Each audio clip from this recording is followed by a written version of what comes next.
Kedves gyászoló testvérek!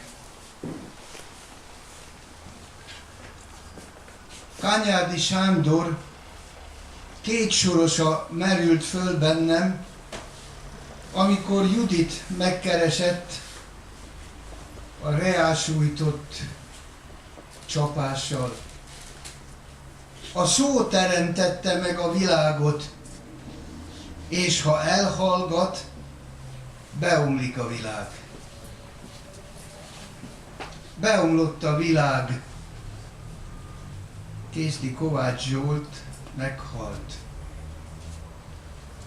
Tegnap még hallottuk a hangját, most csend van.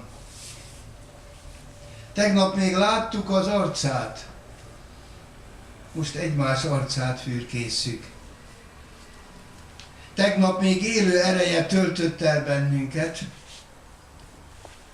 most emlékek után kutatunk szívünkben. Elment, ám felejthetetlen. Kedves Judit, kedves Tamás, Ildikó, Jenő, Natali, kedves Laci, Sára, Melina, Zsófi. A kapcsolatok, melyek egymáshoz kötnek bennünket, a természetes élet kapcsolatai. Érintkezés közben átforrósodnak, elhidegülnek, vagy megszakadnak. A legjobb esetben is valószínűtlenül törékenyek, ideig tartók, s változók. Életünk utolsó pillanatában minden természetes kapcsolatunk megfeneklik. Minden utunk véget ér, minden kötelék elszakad. És ami e megrázkódtatásban is érvényes, az mindenkor abszolút érték volt életünkben, és ez a szeretet. Kedves hozzátartozók, kedves barátok, megemlékezők! Zsolt elment, de emléke itt marad velünk, mert akire emlékeznek, az nem hal meg. Emlékét szeretetünk fogja őrizni. Számtalan eseményre fogunk majd emlékezni, amelyek Zsolt művészi, menedzseri, emberi gesztusait idézik fel. Nem meghalt, csak elment. Nem Zsolt, te nem haltál meg. Itt vagy velünk. Még rengeteg a tennivaló körülötted, még minden mozog, és te benne vagy ezekben a változásokban.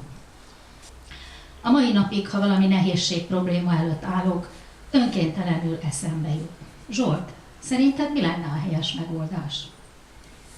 Hiányozni fog tudása, megértő, segítőkész embersége. Hiányozni fog Zsolt, már most hiányzol. Köszönöm, hogy a barátoddá fogadtál. Köszönöm azt a végtelen jóságot, amellyel felém fordultál. Ígérem, te leszel az örök mérce, a halhatatlan mérvadó. Isten veled, Zsolt. Nyugodj békében.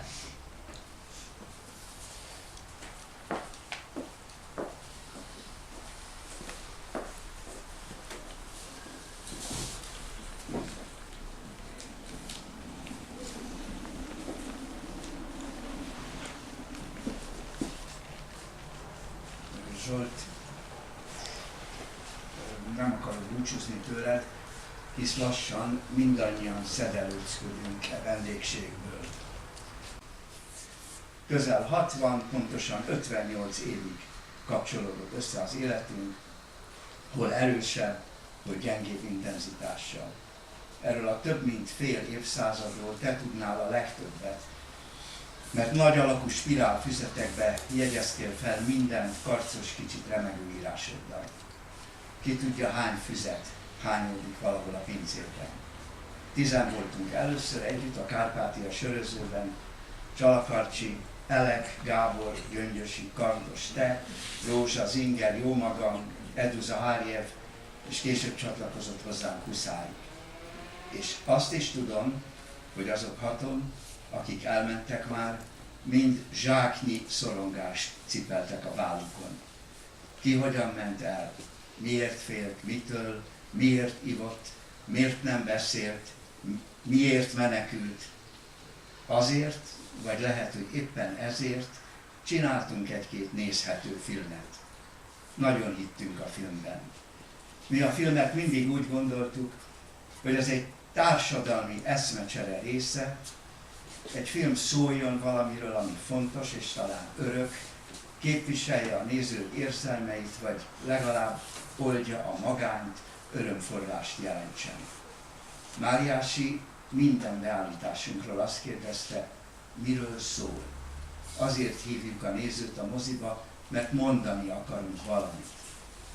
De hát akkor De Sica, Visconti, Fellini, Antonioni állt példaképként előttünk, azután jött Truffaut, Godard, Alain René, Buñuel, Bergman, Kurosawa, Andrzej Wajda, Kavalerovic, hegycsúcsok, és mi voltunk a legendás Máriási osztály.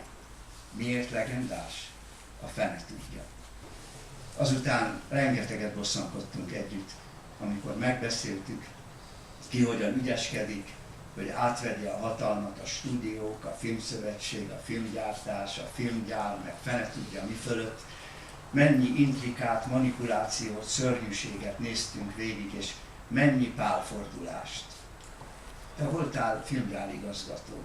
Emlékszel, amikor még nem engedtek be minket a filmgyár kapuján, és Pali azt kiabálta, majd megtanulják még a nevünket. Majd 2 évtizedig Örimás képviselő voltál, rengeteg filmet segítettél létrehozni azzal, hogy kiharcoltál több 100 000 eurókat a forgatókönyveknek. Egyszer megkérdeztem, van-e, aki megköszöni, csak nevettél. Azt hiszik, ez nekik jár. De nem baj, csinálni kell. Így van, Zsolt, igazad volt, csinálni kell. Te csináltál pár nagyon szép filmet, segítettél létrehozni pár színvonalas, jó munkát, 2 évtizedig harcoltál a magyar filmért, külföldön és itthon, évekig harcoltál a betegséggel, megérte. Életed utolsó napjaiban, míg az erdélyi filmeden dolgoztál, megmutattad. Valaki már látta előttem, akinek nem tetszett, én ezt nem tudtam, nagyon szépnek találtam, dicsértem, és te akkor sírva fakadtál. Én nem tudtam, hogy miért. Ezért engedd meg, hogy zavarom leírása helyett felolvassam Kosztolányi Hajnali Részegség című versének utolsó versszakát. Nézd csak! Tudom, hogy nincs amiben hinnem, és azt is tudom, hogy el kell mennem innen. De pattanó szívem feszítve a húrnak, dalolni kezdtem ekkor az úrnak, annak, kiről nem tudja senki, hol van. Annak, kit nem lelek se most, se holtan. Bizony, ma már, hogy izmaim lazulnak, úgy érzem én, barátom, hogy a porban, hol lelkek és göröngyök közt botoltam, mégiscsak egy nagy, ismeretlen úrnak a vendége voltam. Nyugodj békében.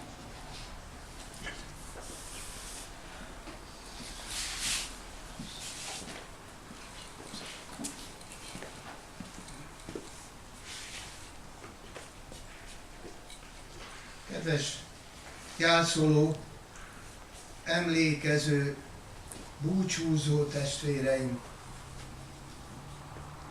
Most, amikor búcsúzunk Zsolttól, szeretnék abból a könyvből néhány mondatot felolvasni, amit akár felfoghatunk úgy is, hogy az üzenete. Az ágya mellett mindig ott volt egy kis könyv, az Újszövetségi Szentírás. Amit most felolvasok, az ő üzenete.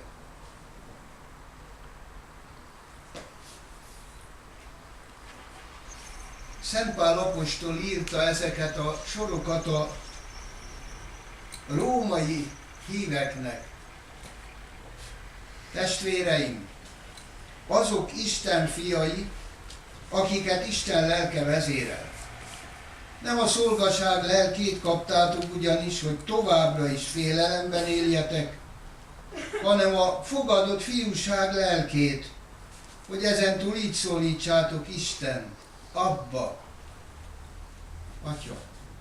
Maga a Szentlélek tesz tanúságot bennünk arról, hogy Isten fiai vagyunk, ha pedig fiai vagyunk, akkor örökösei is leszünk, örökösei Istennek és társ örökösei Krisztusnak.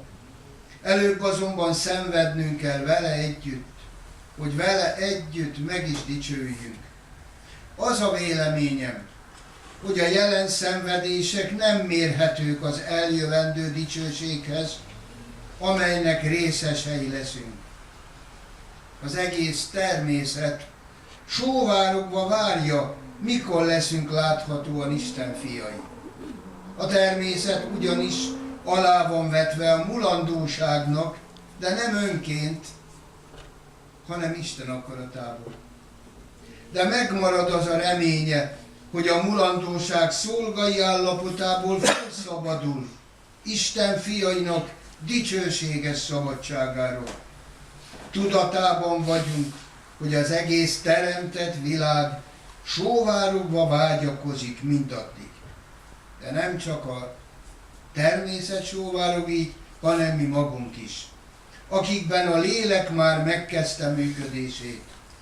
Sóhajtozunk és várjuk a fiúság beteljesedését, testünk megváltását a mulandóság állapotából.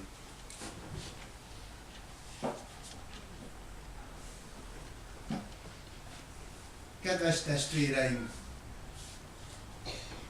A tengerbe visszatérő vizek belehalnak a tengerbe.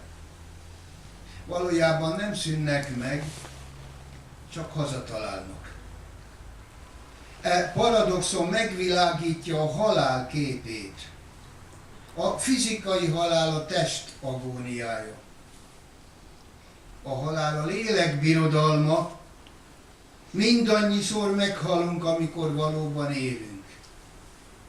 Amikor belehalunk egy fölismerés, egy öröm, egy igazság, egy bánat átélésébe.